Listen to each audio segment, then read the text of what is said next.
Cos 186 personal selling and sales management पढ़ने वाले हैं। ओके, तो पर्सनल सेलिंग क्या होता है? पर्सनल सेलिंग का मतलब होता है two way communication. Salesperson होता है एक तरह का जो एजुकेटेड होता है कि किस तरह को प्रोडक्ट को सेल करना है, राइट। मतलब ये सिंपल होता है कि दो इंसानों के बीच में कम्युनिकेशन होना है, और उसमें एक सेल्स पर्सन होता है जो अपना प्रोडक्ट बेच रहा होता है, वो एक एजुकेटेड बंदा होता है, ना कि कोई भी ऐसी। ओके, प्रोसेस क्या होता है पर्सनल सेलिंग का? सबसे पहले प्रोस्पेक्टिंग। सबसे पहले हमें एक पर्सन देखना होता है जो बायर, जो खरीदे सामान और वो कैपेबल हो उस सामान खरीदने के लिए, राइट। फिर दूसरा होता है हमें प्रिपरेशन करनी होती है। प्रिपरेशन मतलब हमें तैयारी कर लेनी होती है अपने दिमाग में किस तरह से इसको बेचना है, ठीक है। फिर उसे अप्रोच करना होता है। अप्रोच में स्टार्टिंग करनी होती है, hello sir, how are you, ऐसे करके, और क्या लेना चाहेंगे, ऐसे ऐसे करके हमें अप्रोच करना होता है। फिर प्रेजेंटेशन देनी होती है अपनी सामान के बारे में, सारी प्रेजेंटेशन देनी होती है कि ये सामान है, इसके अंदर ये आपको मिलेगा, ऐसा ऐसा आप इसका यूज़ कर सकते हैं, ये सारी चीज़। हैंडलिंग ऑब्जेक्शन, अगर आप वो सामने से कुछ पूछ रहा है तो उसको हैंडल करना है अच्छे से, घबराना नहीं है कि एकदम से तुम खुद ही कन्फ्यूज़ हो जाओ कि व्हाट शुड आई डू। सो इस तरह से उसे हैंडल करना है, ठीक है। क्लोजिंग एंड में आपको क्लोजिंग करना है जब आप अपने सामान को पूरी तरह से बेचने के एकदम करीब हो, क्लोजिंग करके उसको एकदम क्लोज कर देना, अब ज़्यादा उसके बारे में नहीं बोलना। फिर फॉलोअप करना है। फॉलोअप मतलब तुमने उसको बेच दिया है तो समय समय पर उससे इंक्वायरी करना है कि समय इसमें सर कुछ में गड़बड़ी तो नहीं आ रही, फीडबैक लेना है टाइम टू टाइम, ताकि वो दोबारा आपसे सामान खरीदे। अब देख, एडवांटेज और डिसएडवांटेज क्या होता है पर्सनल सेलिंग के? सबसे पहले एडवांटेज होता है टू वे कम्युनिकेशन हो जाती है। मतलब क्या होता है कि अब तुम सामान लेने जाते हो, पर्सनल सेलिंग करने जाते हो, तो इसमें क्या होता है तुम सामने सवाल पूछ सकते हो जो कि तुम ऑनलाइन शायद नहीं पूछ सकते। फ्लेक्सिबिलिटी होती है कम्युनिकेशन की, फ्लेक्सिबिलिटी आती है कम्युनिकेशन में। Sharp focus on target customer, इसमें तुम शार्प फोकस कर सकते हो टारगेट कस्टमर में, कस्टमर को एकदम उसमें फोकस रख सकते हो। Personal attention and detail presentation, इसमें अब तुम उसको पर्सनल अटेंशन दे सकते हो और एकदम डिटेल एकदम प्रेजेंटेशन दे सकते हो सामान की। इंस्टेंट फीडबैक, इंस्टेंट उस समय फीडबैक ले सकते हो उससे कैसा सामान आपको कैसा लग रहा है आपको, ठीक है। सेकंड होता है इसमें हायर कॉस्ट होता है। हायर कॉस्ट क्यों होता है? क्योंकि देखो तुम्हें इस पर्सनल सेलिंग के लिए पर्सनल सेल्स मैन आपको हायर करने पड़ते हैं, तो उसको पैसे देने पड़ते हैं। लैक ऑफ स्टैंडर्डाइजेशन, स्टैंडर्डाइजेशन मतलब हो गया कि एक स्टैंडर्ड होता है कुछ बेचने का। कभी कभी क्या होता है हम किसी को भी हायर कर लेते हैं कम सस्ते में, तो उस चक्कर में वो अच्छे से कम्युनिकेशन नहीं कर पाता। हायर टर्नओवर, इसके लिए हायर टर्नओवर होना चाहिए आपके पास। सेल्स पर्सन में vary in their abilities, salesperson हो सकता है कि उसके पास इतनी एबिलिटी नहीं हो सामान की, ये भी हो सकता है, ठीक है। तो ये होता है डिसएडवांटेजेस। अब क्या होता है सेल्स मैनशिप? क्या होता है? मार्केटिंग स्ट्रैटेजी सेल हर प्रोडक्ट, एक तरह की स्ट्रैटेजी होना मार्केटिंग की जिसमें हम अपना प्रोडक्ट बेचते हैं, उसको सेल्स मैनशिप कहते हैं। ड्यूटीज़ क्या होती है सेल्स पर्सन की, सॉरी सेल्स मैनशिप की? इसमें होते make sales of assign product, और प्रोडक्ट जो प्रोडक्ट सर्विस है उसकी सेल्स करना अच्छे से। Collection of bills related to sales, जो सेल्स से रिलेटेड जो बिल आ रहे हैं, जो सेल हुई है उसका जो बिल बन रहा है उससे कलेक्शन करना उस बिलों की। कस्टमर कंप्लेंट रिजोल्यूशन, कस्टमर की अगर कोई कंप्लेंट आ रही है तो उसको रिजॉल्व करके उसे जल्दी से जल्दी रिजॉल्व करनी है। Develop and maintain goodwill sorry, goodwill बनाए रखनी। गुडविल मतलब तुम्हें बताया होगा कि किसी ब्रांड की जो वो होती है, जैसे मान लो एडिडास कोई ब्रांड है, तुम नाम सुनते सोचते हो कि क्या गुड, इसी को तुम गुडविल कहते हैं कि कितना बड़ा ब्रांड है, ठीक है। तो डेवलप उसको मेंटेन करके रखने, उसको गिरानी नहीं है कि कुछ भी सामान बेच दो, कुछ भी बोल दो और उसकी गुडविल को मेंटेन ना रख पाओ। कस्टमर रिलेशनशिप मैनेजमेंट, और कस्टमर से रिलेशन बना के रखना है, जैसे कि मैंने बताया कि फीडबैक लेते रहना है। वही टाइप्स ऑफ सेल्समैन कितने टाइप के होते हैं? होल सेलर सेल्समैन, जो होल सेलर में सेल करता है उसे होल सेलर में। मैन्युफैक्चरर सेल्समैन, जो मैन्युफैक्चरिंग करके जो आपको सेल्समैन मिलता है वो मैन्युफैक्चरिंग सेल्समैन होता है। रिटेलर सेल्स मतलब छोटी छोटी दुकान में जो सेल्समैन होता है वो रिटेलर होते हैं। स्पेशलिटी सेल्समैन, स्पेशल में बड़ी बड़ी कंपनी में आपने स्पेशलिटी देखना होगा कि किस तरह से वो बातें करते हैं, बनाते हैं लोगों को, तो वो स्पेशलिटी सेल्समैन होते हैं। और creative salesman versus competitive salesman में क्या डिफरेंस होता है? सबसे पहले क्रिएटिव सेल्समैन में होता है कि क्रिएट न्यू सेल्स, वो न्यू न्यू सेल्स क्रिएट करता है, यूज़ ऑफ यूनिक आइडिया, नए नए आइडियाज़ लाता है। स्ट्रॉन्ग फाउंडेशन होता है उसका, और लॉन्ग टर्म रिलेशन रखने की कोशिश करता है कस्टमरों के साथ। एग्जिस्टिंग कंडीशन, जो पुराने से एग्जिस्टिंग कंडीशन में काम करते हैं वो एक कम्पिटिटिव सेल्समैन होते हैं। रेगुलर सेल्स टैक्टिक्स होते हैं उनके, मतलब जो भी सेम टैक्टिक्स बनाने होते हैं कि वही सेम चीज़ पीस बोल रहे होते हैं। क्विक सेल्स, एक मैंने जल्दी सेल्स करनी होती है, अपना काम खत्म होता है। Not lead to long term, ज़्यादा लॉन्ग टर्म की वो नहीं सोचते हैं, वो सोचते हैं कि किस तरह से कस्टमर के पास सामान भी हो, हमारी कमाई हो जाए। ये होता है कॉम्पिटिटिव सेल्स मैन। अब है सेल्स मैनेजमेंट क्या होता है? Planning, direction of business unit, recruiting, selecting, ये सारी चीज़ें जो आती है जिसके अंदर वो सेल्स मैनेजमेंट होता है। मतलब सेल्स में ये होती है प्लानिंग करना, डायरेक्शन रखना बिजनेस की, रिक्रूटिंग करना, सेल्स पर्सन को सिलेक्ट करना, ये होता है। इंपॉर्टेंस क्या होता है सेल्स मैनेजमेंट का? अटेंड्स ऑर्गेनाइजेशन गोल्स, इसमें हमें अपने ऑर्गेनाइजेशन की गोल्स जो है वो पूरे करने होते हैं। एड्स इन बेटर प्लानिंग होती है, इससे मैक्सिमाइज द सेल्स, इससे हमारी सेल्स भी बढ़ती है। फैक्टर स्ट्रॉन्ग कस्टमर रिलेशनशिप, हमारा जो कस्टमर से रिलेशन है वो स्ट्रॉन्ग होता है। Develops result driven sales force, और रिजल्ट मिलता है अगर हम अच्छे सेल्स फोर्स रखते हैं अपने पास तो। Recruitment of sales force, recruitment कैसे होता है? एक तो एक्सटर्नल सोर्स है, एक तो इंटरनल सोर्स। इससे एक्सटर्नल सोर्स में आता है न्यूज़पेपर एडवर्टाइजमेंट, न्यूज़पेपर में एडवर्टाइजमेंट देते हो कि हमें सेल्स पर्सन चाहिए, I am hiring the salesperson, तो सेल्स पर्सन लोग जिनको वो जॉब की जरूरत होती है वो देखते हैं और वो हायर होता है ऐसे, तो वो न्यूज़पेपर एडवर्टाइजमेंट में आते हैं। एम्प्लॉयमेंट एक्सचेंज, हमें कभी एम्प्लॉयमेंट एक्सचेंज करते हैं कि अपना एम्प्लॉयमेंट दूसरी कंपनी में देते हैं, वहाँ से कोई दूसरी कंपनी से एम्प्लॉयमेंट आता है। इंटरनल में आता है एम्प्लॉय मूवमेंट्स, एम्प्लॉय होते हैं वही अपनी किसी रिश्तेदार किसी को भाई भाई को पकड़ के ले आते हैं, तो वो एम्प्लॉय मूवमेंट होता है। Employ referral, same employ referral भी वही होता है कि एम्प्लॉय जो है किसी को रेफर कर देता है कि ये बहुत बढ़िया बंदा है, ठीक है। और ये एक्सटर्नल कुछ और है। कैंपस इंटरव्यूज़, कैंपस में कभी कभी इंटरव्यू चलते हैं, हम देखोगे कॉलेज वाले में इंटरव्यू चलते हैं। अनसोलिसिटेड एप्लीकेंट्स, कभी कभी हमें एप्लीकेंट खुद ही मिल जाते हैं और वेब सोर्स से बताया तुम्हें वही क्या होती है naukri.com, ये सारे से लोग आते हैं और हायर हो जाते हैं, ठीक है। अब होता है selection of sales force, selection क्या होता है? सिलेक्शन जो होता है सेल्स पर्सन सेल्स फोर्स का, वो प्रोसेस क्या होता है उसका? पहले प्री स्क्रीनिंग इंटरव्यू, पहले प्री स्क्रीनिंग, पहले कभी कभी क्या होता है बहुत बड़ी कंपनी होती है वो पहले स्क्रीनिंग में इंटरव्यू ले लेती है, लाइक वीडियो कॉल के थ्रू। ओके, फॉर्मल एप्लीकेशन, फिर हमें एक एप्लीकेशन भरना होता है, इंटरव्यू देते हैं, फिर सिलेक्शन टेस्ट होता है, एक तरह का टेस्ट होता है कि आमने सामने। रेफरेंस चेक्स होता है कि रेफरेंस चेक होता है किसके रेफरेंस में ये आए हैं। मेडिकल एग्जामिनेशन होता है, मेडिकल एग्जामिनेशन वैसे हर जगह तो नहीं होता पर होता है कहीं कहीं कि कोई बीमारी तो नहीं है। इसको determination of terms and services समझाई जाती है उसको। Issuance of appointment letter issue किया जाता है। सोशलाइजेशन एंड एजिमिलेशन, और फिर सोशलाइजेशन और ट्रेनिंग जो होती है उसी में आ जाती है, राइट।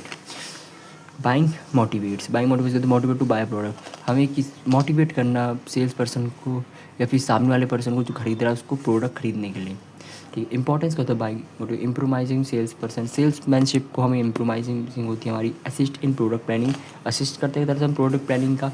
फैसिलिटीज़ होती है प्राइसिंग डिसीजन में फैसिलिटीज़ आती है। Role in promotion mix, promotion देते हैं लोगों को सेल्स पर्सन को, जिससे उन्हें एक तरह का आत्मविश्वास कॉन्फिडेंस उनका बढ़ता है। डिटरमाइनिंग चैनल्स ऑफ डिस्ट्रीब्यूशन, अलग अलग तरह की हम डिस्ट्रीब्यूशन भी देते हैं, जैसे कभी पार्टी में कुछ गिफ्ट देते हैं ये सब।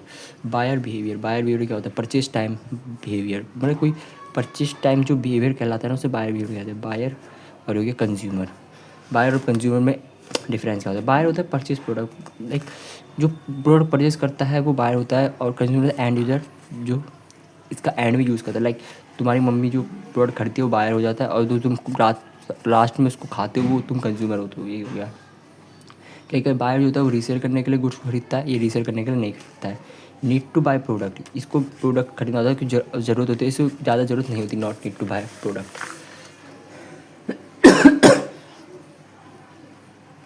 पेड बाय बायर किया जाता है, इसे मे भी कभी कभी पेड के इसी द्वारा किया जाता है, ठीक है। फैक्टर्स होते हैं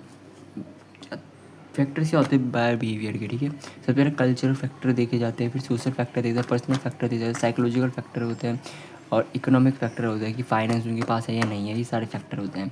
तो मतलब सिंपल में समझ आया। कल्चरल मतलब जो रिलीजन से रिलेटेड, सोशल मतलब लोगों के द्वारा, पर्सनल होता है अपना पर्सनली खुद खरीदना होता है तो वो भी खरीद देते हैं।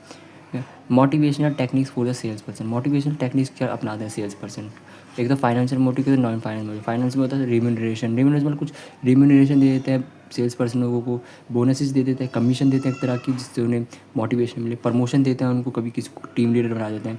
फ्रिंज बेनिफिट्स देते हैं, सर्विसेज दे देते हैं, लैपटॉप दे देते हैं काम करने के लिए, तो वो उनसे उनका मोटिवेट भी होता है। नॉन फाइनेंस मोटिवेट करता है, जॉब सिक्योरिटी देता है कि आपकी सिक्योरिटी रहेगी इसमें। चैलेंजिंग वर्क देते हैं उनको कि एक तरह का चैलेंज देते हैं तो वो उसको कंप्लीट करने के लिए लग जाते हैं। रिकॉग्निशन करते हैं, एम्पावरमेंट बढ़ती है लोगों की, अपॉर्चुनिटी फॉर एडवर्समेंट, लाइक इवेंट में भी उनको बुलाया जाता है कि आइए, इसको मोटिवेशनल टेक्निक होती है अलग अलग तरह की। अब ये क्या होता है? Maslow's theory of need hierarchy क्या होती है? इसका होता है साइकोलॉजिकल नीड्स, लाइक हम सेल्स पर्सन को साइकोलॉजिकल नीड्स देते हैं उनका। लाइक कभी कभी कोई देखा होगा तुमने, कंपनी में कुछ चीज़ें कराई जाती है, सेफ्टी नीड्स देते हैं, हम उसको सेफ्टी देते हैं, सोशल नीड्स देते हैं, एस्टीम नीड्स देते हैं और self needs, self actualization needs, मतलब सेल्फ नीड्स मतलब हम उसे सैलरी देते हैं तो उनको लगता है कि हाँ भाई कहीं तो हमारी वो पैसे आ रहे हैं, ये होता है। सेल्स प्रोसेस क्या होता है?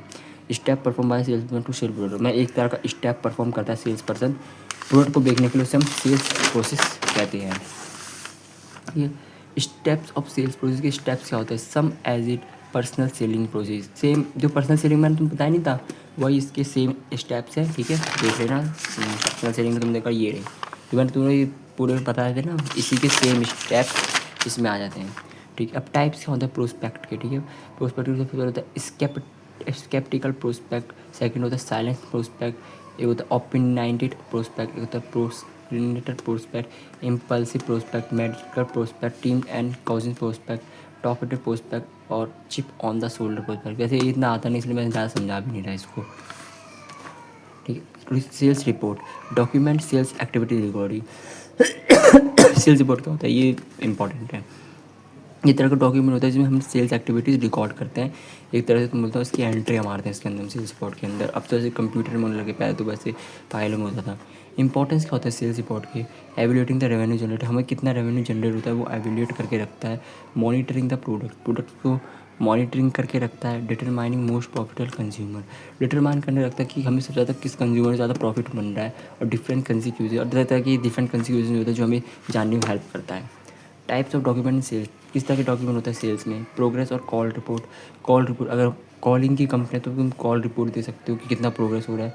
सेल्स वर्क प्लान रिपोर्ट, हम सेल्स जो हमारी हो रही है उसका प्लान बनाना रिपोर्ट का। एक्सपेंस रिपोर्ट होती है कितने खर्चे जा रहे हैं। न्यू बिजनेस रिपोर्ट, अगर कोई नया बिजनेस है उसकी रिपोर्ट होती है। लॉस सेल्स रिपोर्ट, अगर कोई लॉस हो रहा है तो उसकी रिपोर्ट होती है। और कंप्लेंट एडजस्टमेंट रिपोर्ट, तुम समझ रहे हो, मान लो कि कंप्लेंट वप्लेंट आ रही है लोगों की तो वो भी रिपोर्ट में किया जाता है, ठीक है।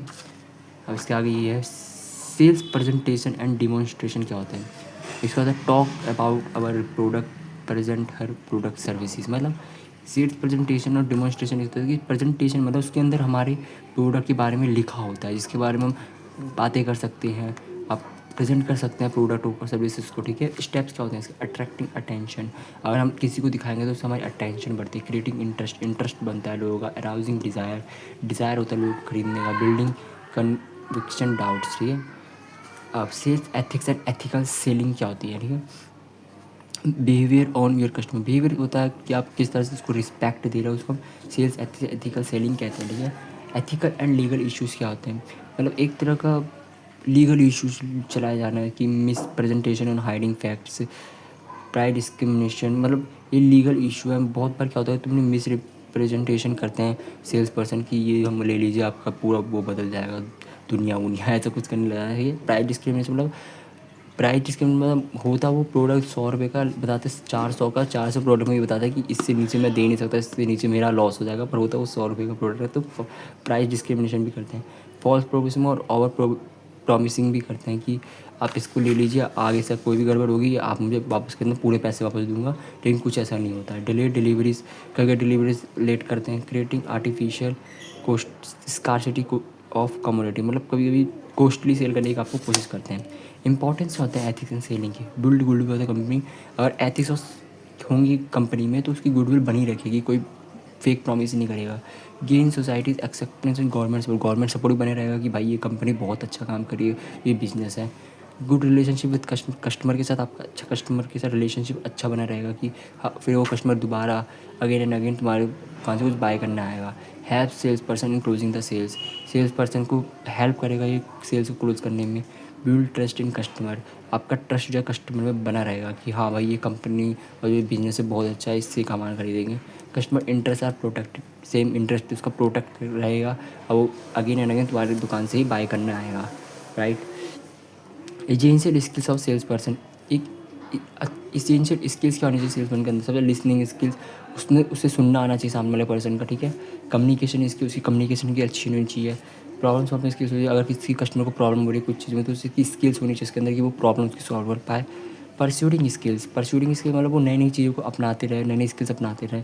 इंटरपर्सनल स्किल्स, मतलब किसी को पर्सनली उसको सहारा दे कि उसकी उससे भी बाय करवा दे। मतलब कभी होता है ना आपको पर्सनली लोग सामान खरीदने के लिए कर देता है कि आप कितने सुंदर हो, कितने अट्रैक्टिव हो, ऐसे करके। कस्टमर सर्विस स्किल, सर्विस उसको देनी आनी चाहिए कस्टमर को। और ऑर्गेनाइजेशन स्किल्स, और जो ऑर्गेनाइजेशन में जो सामान बिक रहा है उसको उसकी स्किल समझ होनी चाहिए, ठीक है। सो यही था चैप्टर तुम्हारा।